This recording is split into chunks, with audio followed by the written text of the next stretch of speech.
آگے آپ فرماتے ہیں سما کا باب باندھا ہے، یہ کلام سننا، تو آپ اس کے جواز کے قائل ہیں، لیکن سما سے مراد اس وقت ساز باجے والا سما نہیں ہے۔ داتا صاحب تو ہمارے چشتی بزرگوں سے بہت پہلے کے ہیں نا،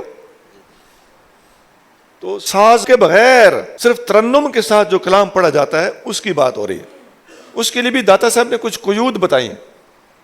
حضرت جنید بغدادی رحمۃ اللہ علیہ کا بتایا ہوا اصول امام کوشیری نے رسالہ کوشیریہ میں، امام غزالی نے احیاء العلوم میں بیان کیا ہے کہ سما کے لیے 3 شرطیں ہیں۔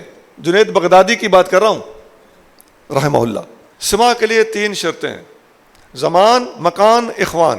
بڑا سوکھا کام ہے، زمان، مکان اور اخوان۔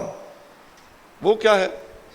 زمان مطلب یہ ہے کہ وقت ایسا ہو کہ نماز یا ضروری عبادت کا ٹائم نہ ہو، اس وقت سما میں بیٹھ جاؤ۔ سما سے مراد کیا ہے؟ بغیر ساز کے، یہ یاد رہے، کیونکہ جنید بغدادی بہت پہلے کے ہیں، وہ تو داتا صاحب سے بھی پہلے کے ہیں۔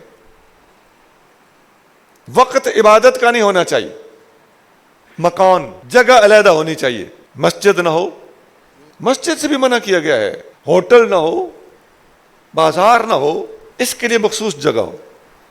اور اخوان سے مراد ہے کہ جو سما کو سننے والے ہوں وہ اہلیت والے ہوں، بھائیوں کی میں اس میں بچے نہ ہوں، عورتیں نہ ہوں، نااہل بندے نہ ہوں، صاحب طریقت کے علاوہ دوسری عوام نہ ہو۔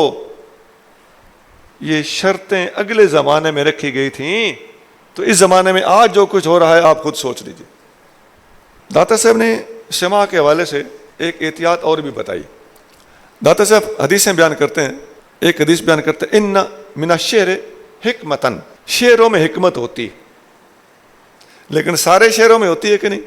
دوسری حدیث بیان کرتے ہیں، فرمایا وہ کو ان من الشعر ہے نا، بعض شعروں میں حکمت ہوتی، اس کا ترجمہ یہ ہے۔ اور آگے ایک اور حدیث لکھتے ہیں کہ کلام کیا ہوتا ہے، شاعری کیا ہوتی ہے۔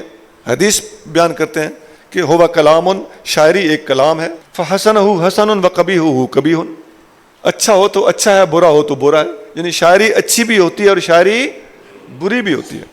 داتا صاحب نے یہ ساری باتیں، یہ دونوں حدیثیں بیان کر کے اپنے لیول کے مطابق ان کی شرح بھی ارشاد فرمائی۔ اچھا جی، ایک اور بات داتا صاحب لکھتے ہیں، داتا صاحب لکھتے ہیں کہ سما میں ہوس انگیز اشعار نہیں ہونے چاہیے۔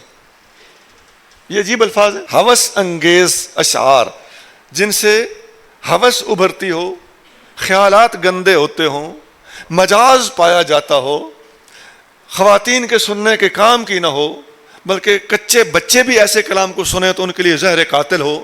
داتا صاحب ایسے کلام سے بھی منع کر رہے ہیں۔